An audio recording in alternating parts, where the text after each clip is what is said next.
Now for inverse variation, we have a different relationship between the given variables.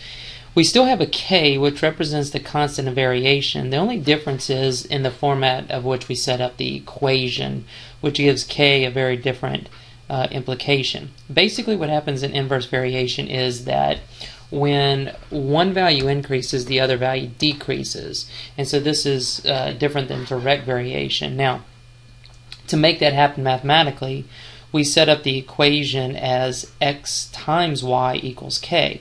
So this time the constant of variation acts as a product of the two variables.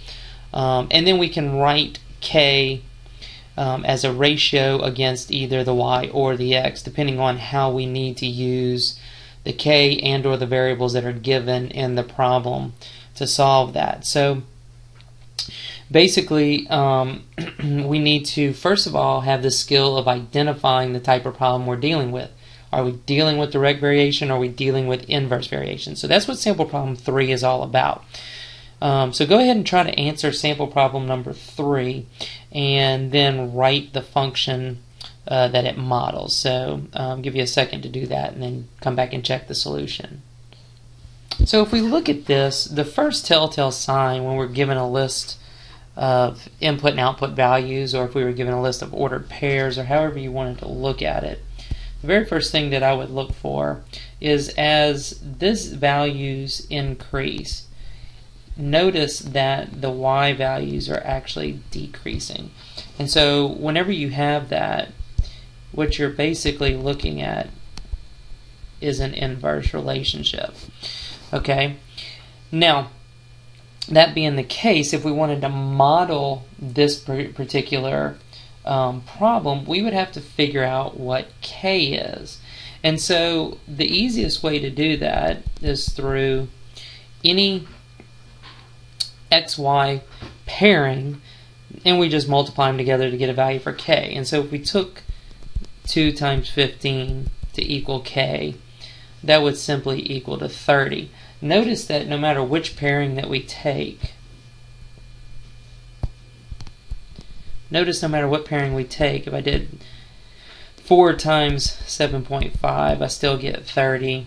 If I did 10 times 3, I still get 30. So now I know that k equals to 30. It says write the function, write function models for the direct and inverse variations. And so basically, we have an inverse variation, and so we can write y equals to 30 over x. And of course, if you wanted to write that in terms of x, that would work as well. But these are basically the two parts that you're looking to get. Alright, so now we have sample problem number 4.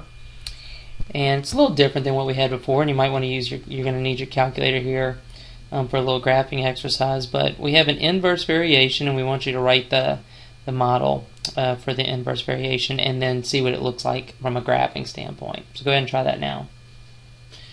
Okay, so if we look at this, it says suppose x and y vary inversely. Again, if that's the case, we know it's going to be x times y equals to k. And then we have 4 for x, 12 for y, so our k is going to equal to 48. And generally speaking, we write equations or models in terms of y equaling to something. So we'll stick with the y equals to k over x. Now, this is going to work nicely whenever we move into what we call the reciprocal function, because we already have it in terms of y equals. If you had this in terms of x equals to the constant of variation over y, then if we want to graph that, we've got to start moving the parts around. So since we already wrote it in terms of a function here, we can simply plug this into your calculator. So if you went ahead and did that right now, you need to sketch what this graph looks like, and what you would basically see is this. We've got our axes, and then you would basically get a graph that looks something like this. It would have two parts, and it would look like what we call a reciprocal function, and that'll be the next lesson. So, and if you did a t-chart of this, you would see that as your x values increase, your y values would decrease, and so that would hold true for the inverse relationship.